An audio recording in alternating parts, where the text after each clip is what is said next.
लगता है जातिवाद खत्म हो गया? अभी जरा हाथरस के चंदपा गांव की ही मैं आपको तस्वीर बता देती हूँ। कैसे वो परिवार ये बताता है कि हमारे दादा आज भी अगर कहीं पर बैठे हैं और अगर सवर्ण समाज के कोई भी लोग आगे से गुजर जाते हैं तो उनको उठना पड़ता है, ग्रीट करना पड़ता है। सोचिए, आज भी वो अगर किसी दुकान में जाते हैं और कोई सामान खरीदते हैं तो उनके नोट पर पानी छिड़क कर शुद्धिकरण करके वो नोट लिया जाता है। अगर कोई बिस्किट के पैकेट पे वो हाथ लगा देते हैं तो बिस्किट के पैकेट को खरीदना तो पड़ेगा ही, क्योंकि अब उसको अशुद्ध कर दिया दलितों ने। ये सब चल रहा है वहां पर 21वीं सदी में, और हम कहते हैं जातिवाद खत्म हो गया है। ये मैं किसके हवाले से बोल रही हूँ? 29 सितंबर को तब न्यूज लॉन्ड्री ने ये खबर छापी थी, पूरी डिटेल्ड खबर। वो आप नहीं पढ़ेंगे लेकिन पढ़िए, उसमें आपको पता चलेगा एक एक बात।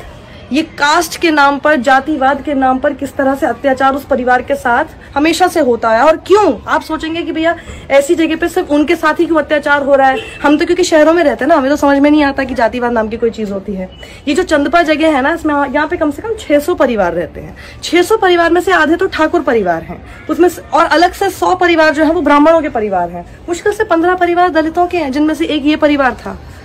तो इसीलिए ये सब हो रहा है। और ये परिवार कहता है कि ये 20 साल पहले से आपसी रंजिश बिल्कुल है। ये बता रहे हैं कि जो बच्ची है ये 6 महीने पहले से ये घर से बाहर निकलना इसने बंद कर दिया। घर से बाहर अगर कभी किसी काम से इनको भेजा जाता था तो ये मना कर देती थी। परिवार को समझ में नहीं आया कि ये क्यों ऐसा कर रही थी। नहीं है, ANU की रिपोर्ट इसको CBI पे भरोसा नहीं है, आराम से। इसको SIT पे भरोसा नहीं है, इस पे कानून पे भरोसा नहीं है। क्या एक बार मुलाकात कर, हम तुझे भरोसा दिलाएंगे। जो तू यहाँ राजनीति कर रहा है ना, तुझे भरोसा दिला देगा लवड़िया। ठाकुर घर में पैदा होना, एक बार भरोसा दिला बेटा हमारा। तेरे मुलाकात करने तेरे भाई आए बड़े, आजा जल्दी आ। ये जातिवाद नहीं है तो ये क्या है? ये क्या हो रहा है? आप और हम हमेशा सवाल ये करते रहते हैं ना कि आरक्षण क्यों है? इसीलिए है आरक्षण इसीलिए है क्योंकि हम अभी तक वो सभ्य समाज अपने साथ रहने वालों को बराबरी के दर्जे के साथ नहीं दे पा रहे हैं। आप और हम अभी भी, आप कहेंगे कि जी मैं तो नहीं करता, आपके एक के करने से कुछ नहीं होता ना, हमको वैसा समाज बनाना पड़ेगा। मैं भी आपको कह सकती हूँ कि मैं भी जातिवाद नहीं सोचती हूँ, मैं भी नहीं करती हूँ, लेकिन मेरे एक के सोचने से क्या होगा? मैं तो क्योंकि सवर्ण हूँ ना, जो जाति के हिसाब से बोला जाता तो उस हिसाब से तो मैं सवर्ण हूँ। मुझे क्या फर्क पड़ रहा है? आपको क्या फर्क पड़ रहा है अगर आप सवर्ण है? आपने थोड़ी ना महसूस किया उसको। इसका आप दंश समझते हैं कि किसी दुकान पे आप जाते हैं, आपके साथ इस तरह की जो है व्यवहार करते हैं। पूरा परिवार कह रहा है कि इस गांव में 8वीं क्लास ड्रॉप कर देती है लड़कियां, 10वीं क्लास ड्रॉप कर देते हैं लड़के। वो इसलिए क्योंकि वो लोग, स्कूल वाले भी ये उम्मीद करते हैं कि ये तो वाल्मीकि समाज के, तो स्कूल को साफ भी ये लोग ही करेंगे। क्यों? वो पढ़ने आता है कि किस लिए आते? कहते हैं हमसे बिना गाली गलौज किए बात नहीं करते यहाँ पे लोग। क्यों आप इनसे गाली गलौज करके बात करेंगे?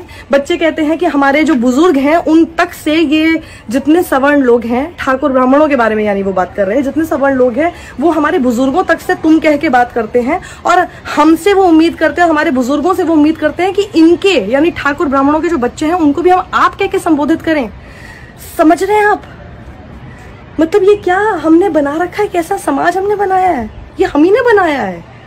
अगर हमारे पूर्वजों ने भी बनाया है तो इसको कम से कम ठीक करने का और सही करने का हमें कम से कम जिम्मा उठाना चाहिए। और अगर हम नहीं करना चाहते ठीक, तो फिर थू है हम सब पे, सच में थू है हम सब पे। अगर हम अभी भी 21वीं सदी में बड़ी बड़ी बातें हम लोग करते हैं, लेकिन हम लोग सिर्फ अभी जातिवाद के दंश में ही घूमते रहेंगे, उसी में अपने आप को जकड़ के रखते रहेंगे।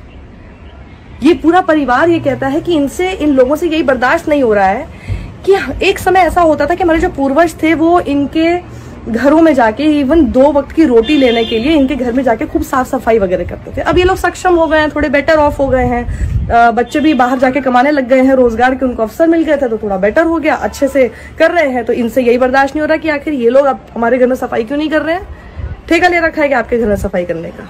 जैसे आपको पूरी आजादी है कि आप क्या काम करेंगे, वैसे ही किसी दूसरे को भी पूरी आजादी है कि वो क्या काम करना चाहता है अपनी जिंदगी में।